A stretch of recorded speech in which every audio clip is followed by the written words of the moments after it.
Hey everyone, Jacob and Riley from concealedcarry.com, and we have an interesting little project today. Yes, we do. We are looking at body armor panels. Specifically, many of these have been designed for inserting into backpacks. I believe this one and this one and this one particularly are designed for that purpose. Sometimes these might be inserted for a back panel in like a plate carrier or a body armor carrier. These are obviously cut for the front. And then we were unable to get a full-size piece of the AR500 Armor brand one. This is a side panel, but we'll still be able to test it. So yes, we are looking at body armor. Specifically, my kids are going back to school this week. Yeah, my kids start in 3 days from now. Yeah, exactly. And so I'm thinking, if I was going to choose one of these to put in a backpack that might potentially, save a child's life, obviously the likelihood of them ending up in a school shooting is pretty slim, but still, if I was going to do this, which one of these would I choose? Yeah, and that's really what it comes down to. And this is the year I'm doing it. I'm going to go buy some of these. I want to put them in both my kids' backpacks. I keep one of these in my backpack. Yep. And so it comes down to, okay, well, if I'm going to buy a bunch of these now, yep, which one am I going to buy? I'm just going to take whichever, ones are the least deformed after we're done today, and I'm going to throw them in the backpacks. No, he's not. So what are the things we're looking for? Let's start there. So the first thing I'll tell you, just having looked online, all of these are NIJ tested and certified for at level 3A. Let's talk about 3A. What does that mean, Riley? Basically, these are all certified to stop up to 44 Magnum at like 1,400 something feet per second. Yep, all the handgun rounds, including an up to 44 Magnum. And so we're going to test them with a variety of things today. So they all claim to stop the same stuff. So, if you were looking online, you were shopping, you would look at that and say, well, these all say they're the same. So you might just be stuck deciding on price. And definitely they vary in price. Some of these retail as low as about $90 if you're looking at comparable sizes, and some of these as much as $200. So there's definitely a difference there. But not all things are not necessarily the same if they just all say that they're 3A certified and that they're all, X price. There are other things we want to look at and measure here, and that's why we're doing that. So Riley, what are the things you're going to be looking for today? I'm definitely going to be looking at cost because I've got 3 kids going to school this year, and soon it'll be 4. Yes. So cost is a big one for me. But other things we'll be looking at are things like, obviously, performance. We want to make sure that these perform as advertised. Now, unfortunately, we didn't have a 44 mag available today to test these with, but we will be testing these with up to a 357 Magnum out of an 18-inch rifled barrel. And I think that'll be a pretty good test. If they can stop that, that's actually really impressive and probably is actually in excess of what the NIJ 3A standard is. So we'll be testing up to that point. We'll also be testing them with 223, which we don't expect these to stop 223, especially out of a full-size, 16-inch AR-15 barrel. But we are going to test them with a 7-inch AR pistol just to see. We've measured that, and we get about 2,200 feet per second with a 62-grain bullet out of the 7-inch AR pistol. So we'll see if 2,200 feet per second, if that could be stopped. I don't know. I think it's interesting to consider. If one does and the other one doesn't, then it matters. Exactly. Yeah, it matters. So that's, we're just going to look and see if there's any differences in performance between these. Now that might not necessarily be scientific, but it'll be interesting, and it might be kind of in the back of your mind as you're considering what to buy in the future anyway. Let's talk about deformation, Riley. Yes. What is that? Let's talk. What is that, and why does it matter to us? Backface deformation is a standard where and we're not going to be concerned about the specific standard or criteria that the NIJ uses, but we're going to be measuring backface deformation between these and just looking at, which ones deform the least, because that'll definitely be something that we'll consider as well. Yeah, if this is sitting on my body and it takes a shot, it may stop it. The bullet may not penetrate all the way through, but how much energy is going to transfer through? How much is this going to come into my body? How much time is it going to cause? Because the NIJ standard allows for a certain amount of backface deformation. Yeah. So that said, all of these we know have supposedly passed the test.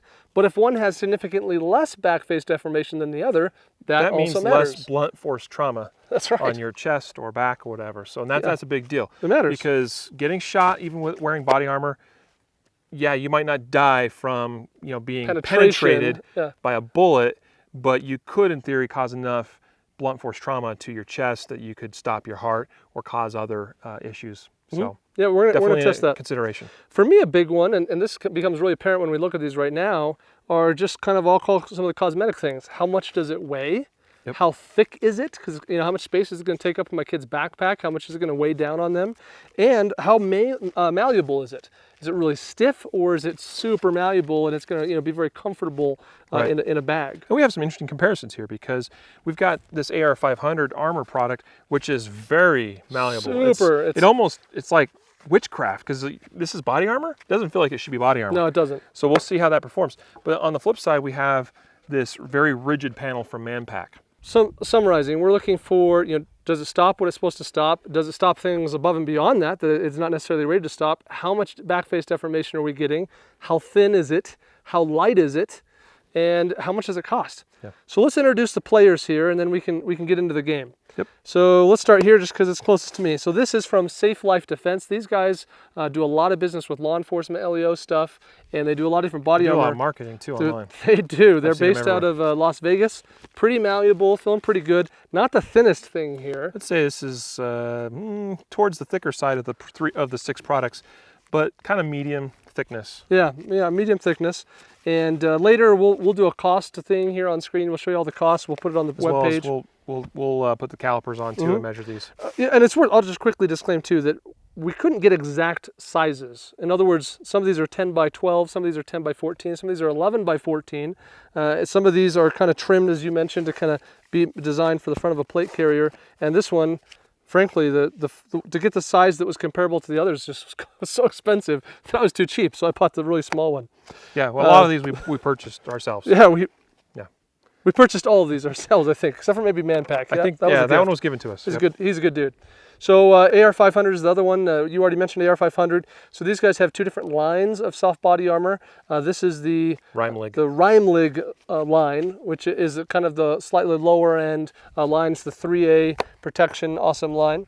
This is Citizen Armor. We know the guys from Citizen Armor and Disclosure, so we told them we're going to take this out and do a little testing, and they said go for it. So we'll see how it performs.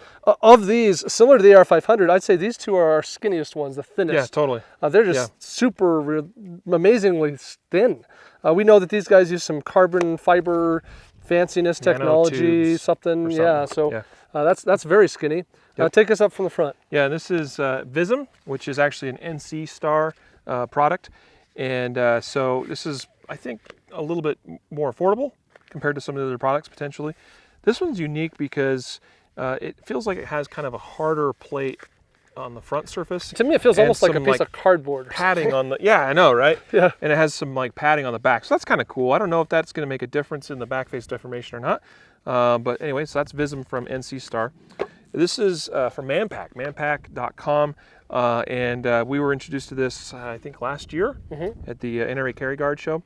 And just kind of an interesting product. It feels like a whiteboard or something. Well, I think that he has a version of this you can buy that has a clipboard thing on it. Yeah, so you could carry this professionally, and it could be your clipboard and your, I don't know, door-to-door sales, stopping bullets with it or something. And then up front here we have, this is from Bullet Safe, another company that does quite a bit of marketing, very aggressive in that regard. Also typically very affordable. They have some of the lower priced products on the market, but this is also kind of probably, when you look at all 6 of these products, this one feels the most crude.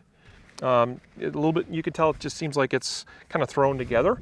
And it's also thicker than everything else well, it's closer to this one, but it's closer, but it's definitely thicker than all the other products. So yeah, if we had to shop right now, Riley, based purely on what we know without shooting it, right? And I'm talking about that would be how thick it is, how light it is, and how malleable it is.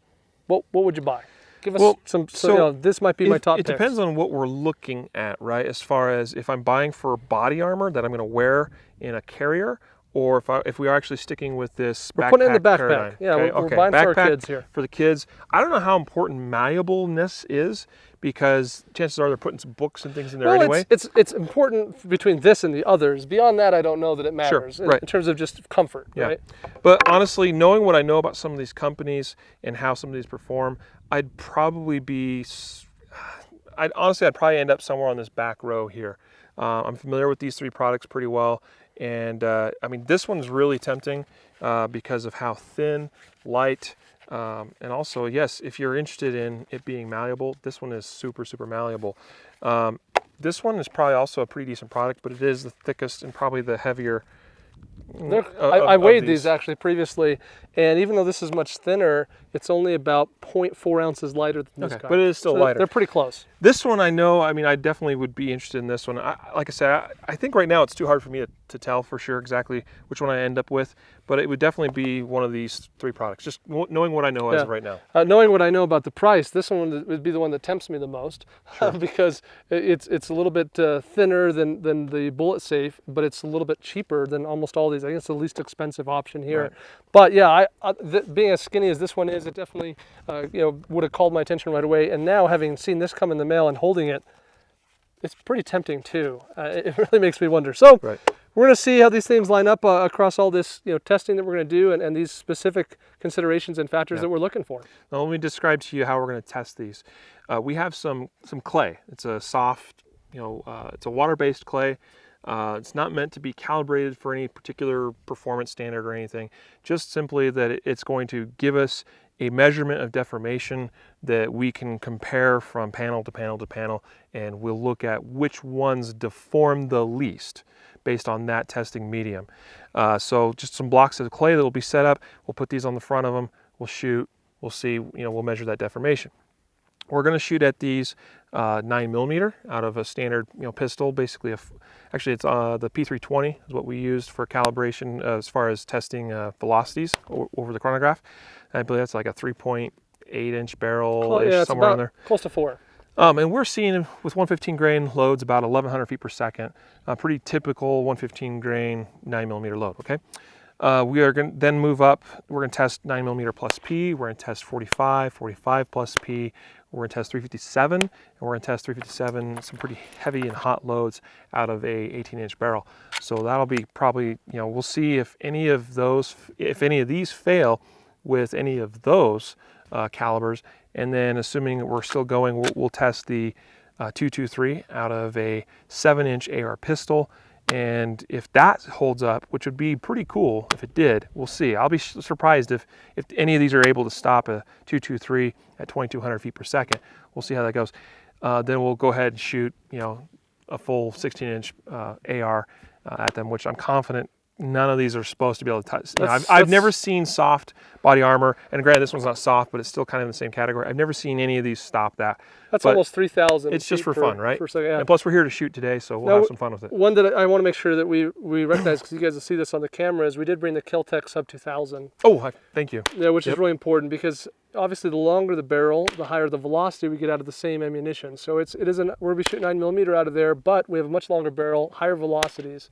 Yeah. And so it'll be. And actually, the velocities we're seeing out of the Kel-Tec Sub 2000 16-inch barrel are very similar to some of the 357 loads out of the 18-inch rifle. So. Yeah, we're basically at a quick 200 to 300 feet per second.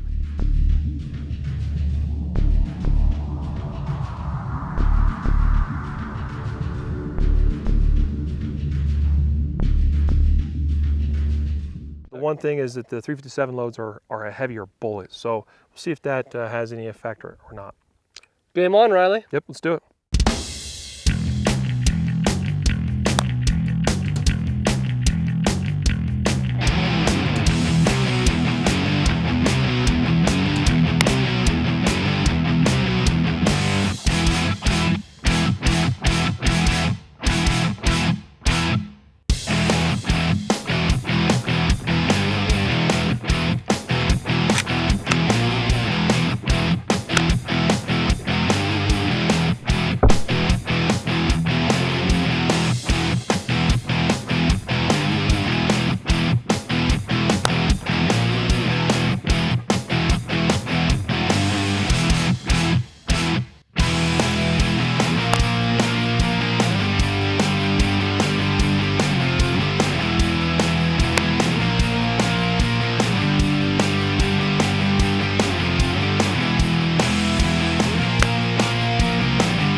That penetrated all the way.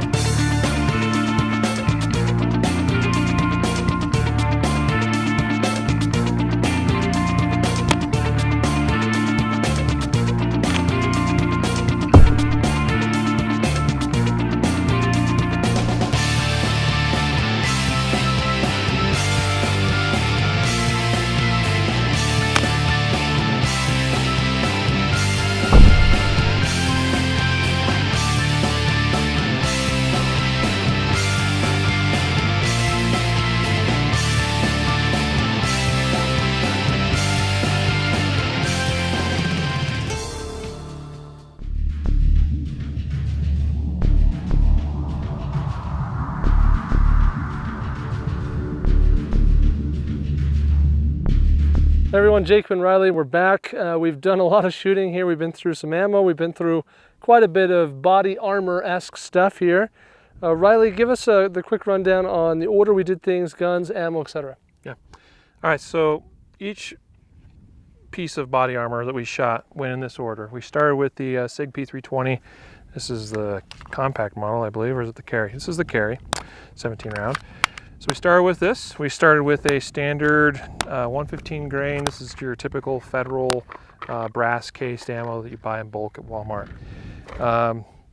Nothing had any issue, obviously, with penetration with that. We moved up from there to a 115 grain plus P load from Grizzly, big bore ammunition. Pretty hot load out of a less than 4-inch barrel. Once again, that went pretty well for most of the body panels. We went to the 45, shot a standard 230 grain. This is blazer brass that we were using. This 5-inch 1911. Don't knock on me, guys. This is a Taurus. It's my play gun. I don't care if it's a Taurus. It shoots fine. And we also shot 185 grain plus P loads with it. That is a hot load. I was really impressed. You were feeling it. Oh, it definitely recoils pretty substantially. So that was a pretty good test for a lot of these. That's 185 grain at like 1,300 feet per second at 45. That's hot. And everything stopped that round. Yeah, that's true. And then from there we went to the Kel-Tec here, sub 2000 9mm. And with that we just shot the standard 115 grain pressure load. Yeah, it adds a couple hundred feet per second. Yeah, it's like 1,500 or so out of this gun. Pretty hot. And that was a pretty interesting test. You know, we definitely saw a lot of deformation, especially in the body armor panels themselves from that combination. And then we went to the, I don't have it on the table here, but we had a lever action 357. And out of that we shot these Fiocchi 142 grain. These are a truncated nose FMJ load. They move along pretty good. Out of that 18-inch barrel lever action, like 1,700 feet per second or something. It's pretty stiff, or 16, I don't remember exactly. Pretty hot load. Moving along, and it's got a nice sharp profile for a load like that. Just hoping that we might get some penetration. We'll talk about one of them that did not handle it as well as the others. And finally, we finished it up with these are HSM bear loads, 180 grain hard cast lead bullets. They move along pretty well as well, 1550 out of that lever action rifle. So that's what we did. We shot each of these. We tried to space those out as best we could. Realized that, yeah, I mean, most of these should be able to handle multiple hits. In theory. But obviously, every time we hit it, we are separating layers. We are, they're not going to perform as ideally as if it was a brand new piece of armor. So why don't you talk about some of what we saw here? Yeah, I like that. I'm glad you disclaimed that because, yeah, in an ideal world, we would have bought 9 of these and shot each of them once dead center with different rounds, but it's really cost prohibitive to do a test like that for us. So instead, we're just trying to space out our shots, etc. So the first thing, let's talk about the AR500. We started there. Now this plate we have from AR500 is meant to be a side panel plate. It was the most, I'd call it, malleable of all the options we started with. It's also pretty thin. Very thin. Yep. But it didn't perform super well. Yeah, we shot this twice. 3 times. Yeah, oh, 1, you're 2, right. 3. Yep. So we shot, this was the standard 115 grain. Then we shot with the plus P, and that just blew this out, pretty substantially. And we realized that this just was, it was stopping the bullets, but we were getting some substantial deformation. And then we went ahead and jumped right up to the 357, and it just, once again, it just really blew it apart. At that point, we decided to stop testing on this because it just was no point in continuing to shoot at this little piece. So in fact, for a while there, because this was the first one we started with, we were kind of like, whoa, wait a minute. Because are we going to see this across the board? But it wasn't the case. Yeah. Now, I would have to say at this point, we got to throw this one out of this comparison. I don't think this is it's not the same fair. size. If we had bought the same size as the others, then it might have been a little bit fair. But I'll also add, this is the only one. This is a very unique kind of material. Nothing else had this kind of material. It's different than all the other options we tested. A little bit. So yellow fiber. But the other ones are white. But it definitely was like shredding it and delaminating things just from a couple of shots. I think I'd like to test AR500 Armor more with a proper, larger size panel. And they have the two different. They have the two different lines of soft panel. This was the Rhymelig. Rhymelig, that's what it was. And they have another one that starts with an H or something. Or Rhymelig. This was the R. Rhymelig, something like that. Now I will add though that the reason we have such a small one here is because compared to these others, this was the most expensive brand out there. And so I bought this because it's about the same price as the full size ones of the other brands. So did we do it justice in terms of testing it? Maybe not. Yeah. But if you had a limited budget, this is what you'd get for the same price as the rest of these. Don't take what we saw here and say, make any decisions based on the performance of this based, on what we did today. It's just not a fair comparison. Fair enough. So we were hoping that we could get some data from that. I just don't feel like we got anything useful. So next was this guy.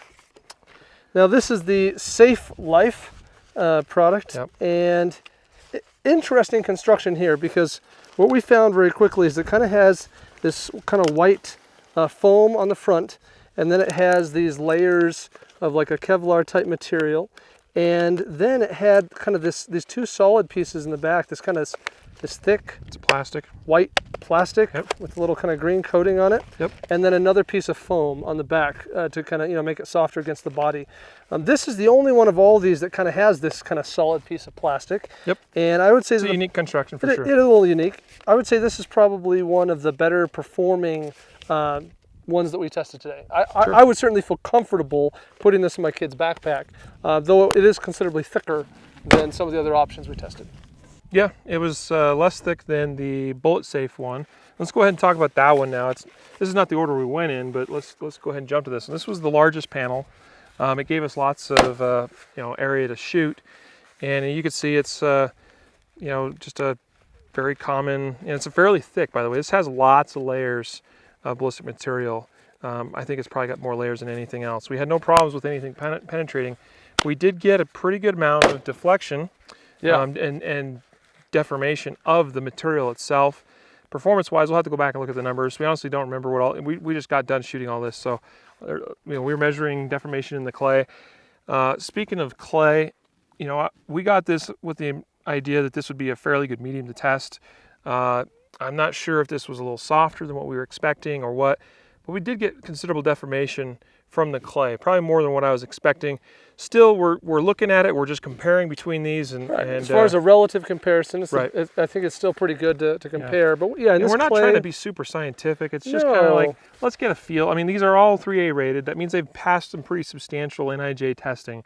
Our objective is to not show how much deformation there is. Our objective is to show which one has more deformation than the other. Sure. And so to that end, I think we did pretty well. Yep. Both of these were similar, fairly similar in thickness. The Bullet Safe is a little thicker. A little more than ½ inch. A little thicker. This was like 0.38 or 0.4, somewhere around there. But their construction is comparable minus this plastic piece. Yep. And I would say that did allow this to perform a little bit better. Yeah, I agree. Yeah. Yep. So that's the Bullet Safe and the Safe Life.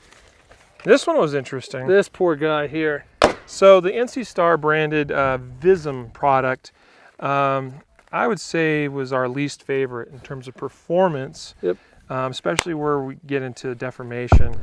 Construction is very similar to the Bullet Safe line in the foam and just a bunch of this material, but it's not as thick. It's thinner. And perhaps that being a little thinner caused the less ideal performance. There's very little. It's just a typical.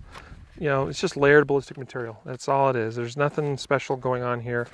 I'd say fairly inexpensively constructed, but it's also, I think, the least expensive product. Now, did it stop everything we shot at it? Yes. Yep. But I will say that when we shot this with the 357, especially that 180 grain load, oh my goodness! I mean, it about turned this thing inside out. It was it stopped the bullet, but it probably push the back of this. It was a lot. It was wild. It was substantial. It was. It was impressive to see. Did it stop the rounds? Yes. But given the choice between these others, would I pay 20, 30, 40, 50 bucks more for the other options? I would. Yep. But there you have it. Yep. What's All next? Right. So we can go to Manpack or Citizen Armor.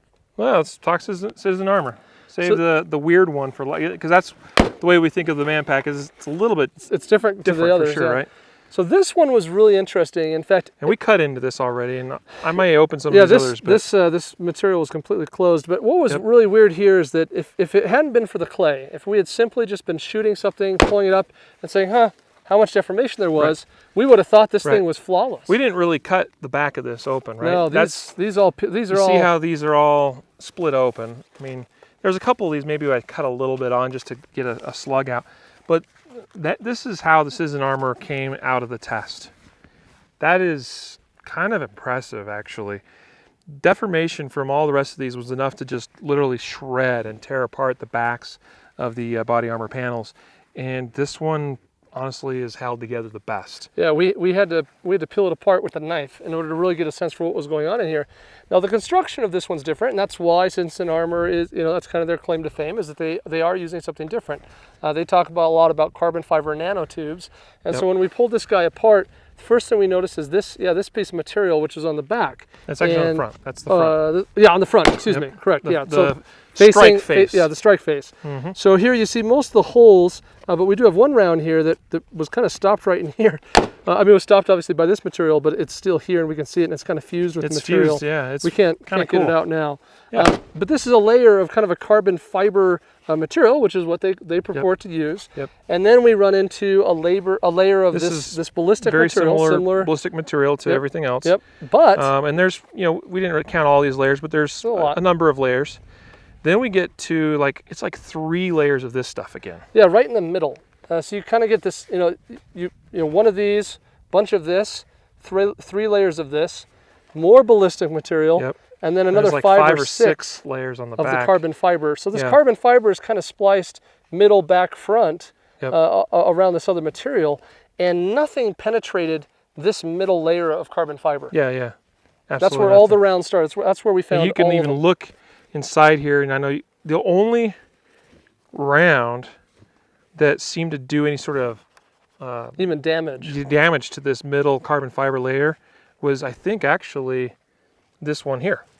Yeah, I think is that in that right spot? Yeah. Nope, not quite. Maybe it's a different one. It is a different one. It must be so the there lead. was there was a slug that went a little bit deeper, didn't penetrate. Most of the other rounds, there is not even a mark or anything on this middle carbon fiber layer. That was pretty impressive to me. And to put this in context, we measured all these, and this one is the skinniest. Yep, I think it was. It was.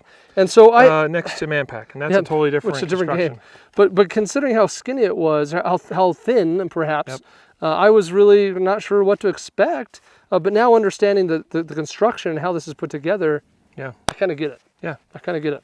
Now that doesn't mean that there wasn't any deformation when we talk about the back here and we say, this is what you see is what you get. That's true, but again, because of the clay, we could see how it really was deforming and then just kind of snapping back into shape. Yeah, it was an interesting product for sure. A very honestly impressive performance for being the thinnest material out of all the soft armor. So let's go to this hard armor piece, and this is from Manpack. And initially, this was very promising. Now, these are supposedly all 3A rated, meaning they should be able to all handle 44 Magnum at like 1,400 feet per second. So that's a pretty heavy bullet moving along pretty quickly. So we didn't test with the 44 Mag today as a comparable of sorts, and actually to kind of push the limits a little bit. That's why we shot all of these with a 357 out of a rifle, getting 15 and 1,600 feet per second, thinking that'd be a really good test. These all passed as far as keeping those bullets from actually going through the material. Initially, starting out, we saw very little of anything. The deformation was very slight initially, right? Yeah, it wasn't doing much at all. I mean, just kind of unprecedented. Yeah, it was kind of unobtrusive, just like, oh, okay, wow, that was not, anticlimactic. Then we shot it with the first 357 load, and it blew right through. I think that was this one.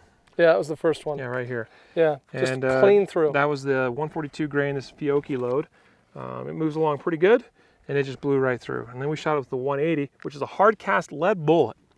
So it's not even jacketed. There's not that extra support of that jacket around that lead. It's just a lead bullet, and it just also just hammered right through. Complete And penetration. you do see we have a third hole here, which is from a 5.56 or 223. We shot everything with that. It was the AR pistol, 2,200 feet per second. We thought, hey, you know, maybe. That'd be cool if anything did stop it. It just blew right through everything. Yep, So nothing could stop it. Not really surprised. I didn't expect it to work, but I had never shot body armor with a lower powered AR like that before. So anyway, this one, and, you know, it'd be interesting if we shot this with a 44 mag. I suppose maybe that would probably be stopped. I don't know, but this was the only body armor panel out of everything we tested here today that did fail as far as allowing penetration to occur. Yeah, yeah. So, you know, when it's all said and done, and again, I feel like in order to make a complete, conclusive summary, and I think when we publish this video, we can do that, you know, written either below the video or after this video is over or something like that. But arbitrarily, without having gone back and reviewed all the footage, all the measurements of the deformation, where are you at, Riley? If today you had to pick one of these to go throw in all the kids' backpacks, what would you feel most comfortable with? It would come down to, you know, I'll say I would have probably seriously considered the Manpack product until I saw those 357 loads went through. What that tells me, 357 bullet is the same caliber as a 9mm. So you get a 9mm going fast enough, and it's, you know, it's capable of defeating this armor, actually just going through, penetrating it, right? So because of that, I almost kind of had to throw this out. All right. It would come down to the Safe Life and the Citizen armor, and I'd have to say, due to pricing, due to thickness and weight, I'd have to give it to Citizen armor. Yeah, I think I'm in the same place. I definitely want to go back because I think that looking at the actual measurements of deformation between Safe Life and Citizen armor, I want to go back and look at those. Sure. But arbitrarily, you know, I think that they're kind of comparable in deformation. But this guy being lighter, thinner, and you know, in my opinion, more economic, I think I'd be inclined to go with this. Yeah. So we'll do a little bit more research. We'll look at all the numbers. We'll come back. We maybe give you some final ideas there once we've reviewed all the footage and the measurements. But today, based on this, I think you could shop these products. You could check out the prices for yourself.